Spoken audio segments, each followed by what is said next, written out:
अस्सलाम वालेकुम रहमतुल्लाहि व बरकातुहू। आप देख रहे हैं मेरा फेसबुक और यूट्यूब चैनल और मैं हूं गुलाम नबी मदनी। नाज़रीन किराम, पाकिस्तान के अंदर एक मरतबा फिर दहशत गर्दी दाखिल हो चुकी है। पाकिस्तान के मुख्तलिफ सूबों के अंदर, मुख्तलिफ शहरों के अंदर दहशत गर्दों की शिद्दत पसंदाना कार्रवाइयाँ और सरगर्मियाँ बढ़ने लगी हैं। चुनांचे नाज़रीन किराम, एक बड़ी खबर यह सामने आ रही है कि गुज़श्ता रोज़ शाहराह कराक्रम पर इंतहा पसंदों ने कब्ज़ा कर लिया और दहशत गर्दों ने कब्ज़ा कर लिया और गिलगित बल्तिस्तान के इलाके हुंजा से मुंतखब होने वाले एक सूबाई वज़ीर को अगवा कर लिया, उन्हें गिरफ्तार कर लिया, अगवा कर लिया। और उनको अगवा करने के बाद इंतहा पसंदों ने, दहशत गर्दों ने मुतालबा किया कि हमारे साथी मुख्तलिफ जेलों के अंदर कैद हैं, उन्हें रिहा किया जाए और हमारे कुछ दीगर मुतालबात हैं वो पूरे किए जाएं। मसलन उनका एक मुतालबा ये भी था कि शरीयत को नाफिज किया जाए। इस हवाले से नाज़रीन किराम, जो रिपोर्ट सामने आ रही हैं कि बाबू सर टॉप के करीब इंतहा पसंदों की जानिब से बाकायदा रोड को भी बंद किया गया। ये वो रोड है जिसे शाहराह कराक्रम कहा जाता है और इस सिलसिले में बताया जा रहा है रिपोर्ट के अंदर कि 15 से 20 गाड़ियाँ सियाहों की थी, उन्हें भी रोक लिया गया और उनके लिए भी रास्ता बंद कर दिया गया। लेकिन फिर बाद में मकामी लोगों की जानिब से और इंतज़ामिया की जानिब से मुज़ाकरात किए गए और रोड को खुलवाया गया और जो सियाह थे उनके लिए भी जो मुश्किलात खड़ी हुई थीं उन्हें भी हल कर दिया गया। ताहम जिस वक्त मैं वीडियो रिकॉर्ड कर रहा हूं उस वक्त तक की रिपोर्ट ये है कि जो सूबाई वज़ीर हैं वो अभी तक रिहा नहीं हुए और उनकी रिहाई के लिए डायलॉग और मुज़ाकरात जारी हैं और जो इंतहा पसंदों के मुतालबात हैं उनके मुतालबात को पूरा करने के लिए हुकूमत कानूनी मामलात को देख रही है। यह नाज़रीन किराम गुज़श्ता रोज़ का वाक़या है और इस वाक़े की जो ख़बरें हैं वो अभी पाकिस्तान के अंदर सामने आने लगी हैं। इसके अलावा गुज़श्ता रोज़ सवात के अंदर एक मरतबा फिर सवात के शहरियों ने बड़ा प्रोटेस्ट किए हैं।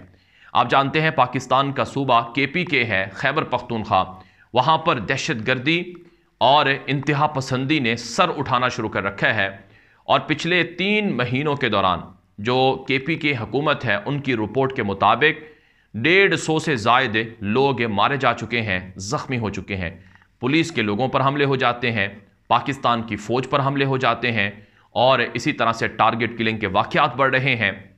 और सबसे बढ़कर जो सवात के लोग हैं और मालाकंड डिवीज़न के लोग हैं वो बहुत परेशान हैं, क्योंकि पिछले 20 साल जब अफ़गानिस्तान की जंग रही उस जंग से इन्हीं लोगों ने सबसे ज़्यादा कुर्बानियाँ दी। 80,000 पाकिस्तानियों ने अपनी जानें कुर्बान की और सवात के लोगों को अपने घरों से बेघर होना पड़ा, उनकी मार्केटें तबाह हो गई, उनके बाज़ार तबाह हो गए। वहाँ पर जो खुशहाली लौटी थी उस खुशहाली को एक मरतबा फिर बदअमनी के अंदर बदलने की कोशिशें हो रही हैं। चुनांचे नाज़रीन किराम, बताया जा रहा है कि यह 10वीं मरतबा प्रोटेस्ट हुआ है, बहुत बड़ा प्रोटेस्ट हुआ है और इस प्रोटेस्ट के अंदर सवात के लोगों ने मुतालबा किया है कि जो जुल्म हो रहा है यहाँ पर और जिस तरह से गफलत का इर्तिकाब किया जा रहा है और जिस तरह से यहाँ पर दहशत गर्दी और इंतहा पसंदी परवान चढ़ रही है, इसको फौरी तौर पर रुकवाया जाए। अगर इसको ना रुकवाया गया तो पूरे मुल्क के अंदर ये बदअमनी फैलेगी और इससे फिर तबाही फैलेगी। लिहाजा हुकूमत जो गफलत का इर्तिकाब कर रही है उसे फौरी तौर पर दूर किया जाए और यहाँ के लोगों के मुतालबात पूरे किए जाएँ। नाज़रीन किराम, ये तो सवात की बात होगी। अब बात करते हैं बलोचिस्तान की।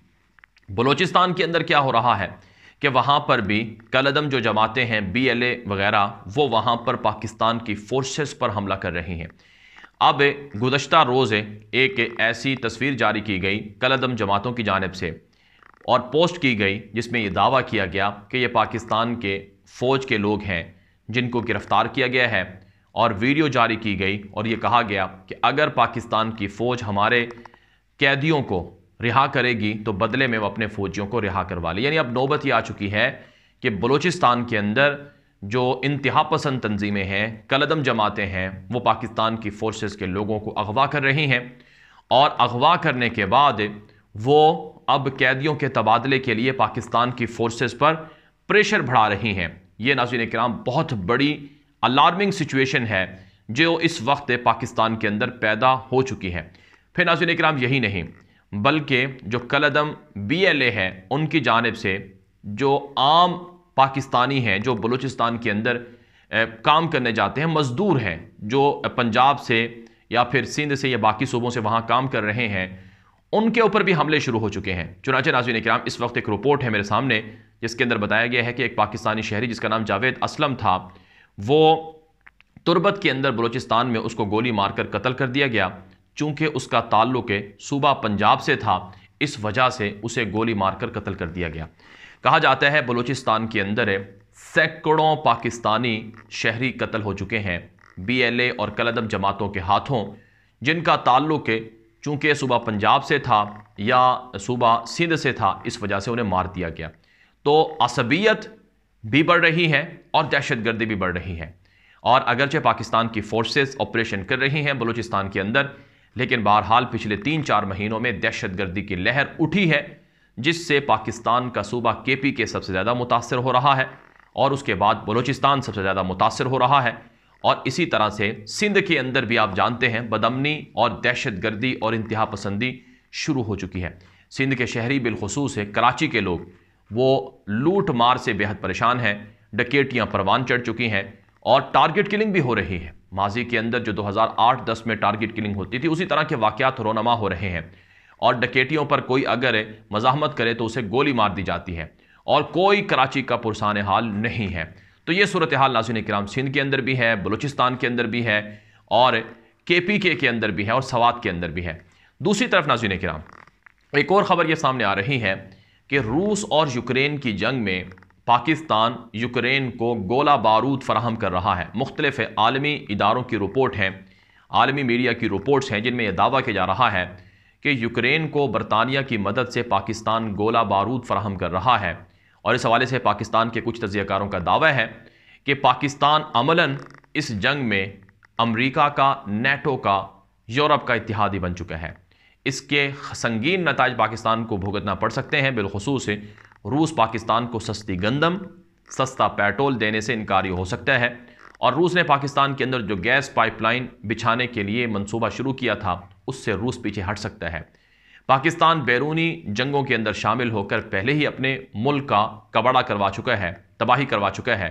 اب ایک مرتبہ پھر روس اور یوکرین کی جنگ میں پاکستان کو نیوٹرل رہنا چاہیے تھا، غیر جانبدار رہنا چاہیے تھا، لیکن پاکستان امریکہ اور برطانیہ کے ہاتھوں استعمال ہو رہا ہے، جس کا نقصان پاکستان کے اندر بدامنی کی صورت میں دیکھنے کو مل رہا ہے۔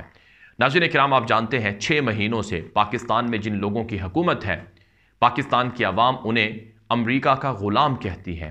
پاکستان کے لوگوں کے نزدیک وہ ناپسندیدہ لوگ ہیں۔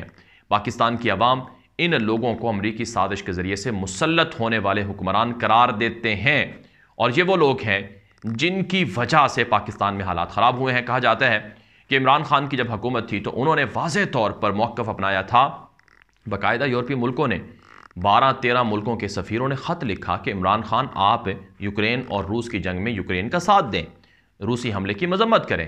عمران خان نے انٹرویوز میں یہ بات کہی کہ کیا جب ہمارے کشمیر کے اوپر بھارت حملہ کرتا ہے، ظلم کرتا ہے، کیا کبھی جو یورپین لوگ ہیں انہوں نے بھی اس طرح کی مذمتیں کی ہیں؟ تو پھر ہم سے یہ توقع کیوں کی جا رہی ہے؟ ہم نیوٹرل ہیں، ہم غیر جانبدار ہیں۔ ان کی غیر جانبداری اور ان کا جو نیوٹرل ہونا تھا، یہ ان کی حکومت کو لے ڈوبا اور ان کی حکومت کو الٹا دیا گیا، اور اب جو لوگ آئے ہیں وہ ملک کا اس طرح سے سودا کر چکے ہیں کہ بیرونی جنگوں میں شامل ہو رہے ہیں، اپنے ملک کے اندر جو بدامنی ہے، دہشت گردی ہے، اس کو کنٹرول نہیں کر پا رہے ہیں، اور اس کا نقصان عوام کو بھگتنا پڑ رہا ہے۔ لہٰذا عوام کو فیصلہ کرنا ہوگا کہ اس ملک کے کون مجرم ہیں، اور ان کے خلاف کس طرح سے عوام کو احتجاج کرنا ہوگا، پروٹیسٹ کرنا ہوگا، اور جو اپنا آئینی حق ہے اسے استعمال کرنا ہوگا۔ یہ ویڈیو عام کر دیں۔ مزید خبروں کے لیے آپ ہمارا فیس بک پیج ہے غلام نبی مدنی آفیشیل، اسے لازمی فالو کر لیں۔ اب تک کے لیے اتنی اجازت دیجیے۔ السلام علیکم ورحمۃ اللہ وبرکاتہ۔